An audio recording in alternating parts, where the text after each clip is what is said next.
అందరికీ నమస్కారం.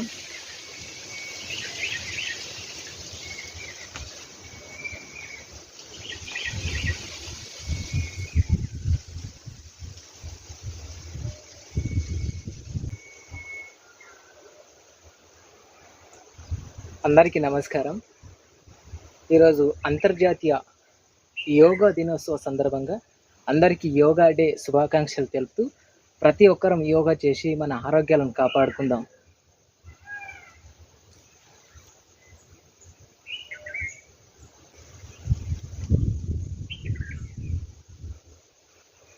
ప్రతిరోజు మన జీవన విధానంలో యోగా తప్పనిసరి. యోగాతో మన ఆరోగ్యం మన చేతిలో, మన సాటిగా ఉంటుంది. మానసిక ప్రశాంతతకు యోగా ఎంతో ఔషధం కనుక ప్రతి ఒక్కరు యోగా, ప్రాణాయామం, ధ్యానం, యోగాసనాలు చేసి ఈ ప్రకృతితో మమేకంగా జీవిద్దాం.